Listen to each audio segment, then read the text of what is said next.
Hey guys, my name is Joseph Curtis, and if you love movies just as much as me, you have come to the right place. Now, do me a huge solid and click that like and subscribe button. Also, if you want to follow me on the following social platforms, that would be great as well. Now, let's start talking The Color Purple, a decade-spanning tale of love and resilience and of one woman's journey to independence. Celie faces many hardships in her life, but ultimately finds extraordinary strength and hope in the unbreakable bonds of sisterhood. This is not a remake of the original 1985 Steven Spielberg-directed Color Purple. This is actually a version of the Broadway play of The Color Purple. This movie's good, but there are some issues with it. This is directed by Blitz, Bazawule, who's directed a couple short films, one full-length film, and a documentary, I believe, on Disney+. So he has some experience, and I gotta admit, it makes sense why he was chosen for this project, because the musical numbers in this movie are great. There really wasn't a number where I found myself saying, yeah, this doesn't work for me, or it's just really bad. No, you do get moments of joy throughout this film thanks to the musical numbers, and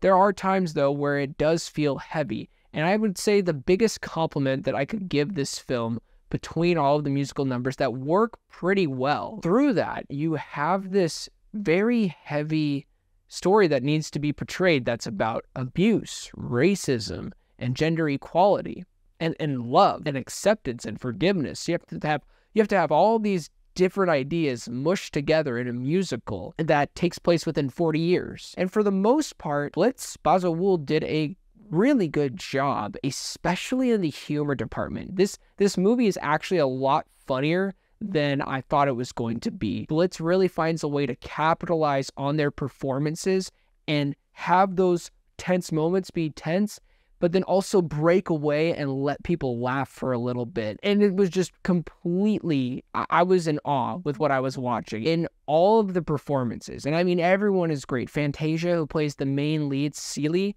is awesome. Danielle Brooks is a star. If you don't know her, you need to check out this show called Peacemaker. It is one of the best DC shows ever, and she is one of the highlights. She has to do a lot. She has to balance pretty much the heart of the film with humor, because she is that centerpiece. Whenever she's on screen, you know you're gonna have a good time. But she also has to maintain a balance of seriousness for certain situations that transpire near the second half of the film, and you feel that presence of despair through her performance. I'm not going to say people were throwing their popcorn, but people were losing their minds during this screening. So clearly there are a lot of people who care about this story. And I heard people sniffling and crying during the last 15 minutes of the film. Seriously, for like a consistent amount of minutes, people were crying, people were laughing, people were cheering. It was an amazing experience that I will never forget. And that honestly helped my experience, because I knew nothing about this project, but it made me appreciate the love for this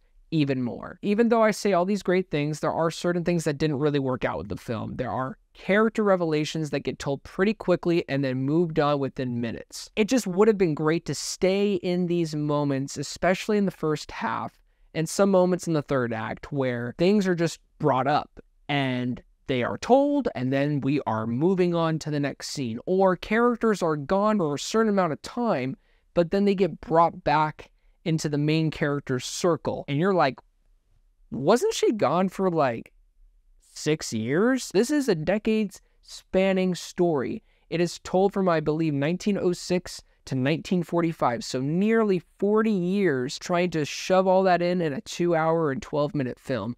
It can be daunting. The last thing I wanted to mention was the religious aspect, because the movie starts with God and it ends with God, and you are shown this story where God doesn't seem to be in the midst of it, but he was. And I really appreciated that level of respect, probably from the original source material, from the book, then the movie, then the play, now this. Felt sincere. Overall, though, The Color Purple works where it really, really works, and that's the music, the vibrant colors, the messages that span across love, forgiveness, redemption, gender equality, and acceptance. There are certain things that don't work, like pacing, the time jumps, and certain moments that I wish we could have just felt a bit longer. Regardless, this was a good film, and I do recommend it. And with that being said, I'm going to give The Color Purple a solid 7 out of 10. Well, thank you guys so much for watching this review. It really means a lot. Please don't forget to like and subscribe, and also don't forget to be blessed.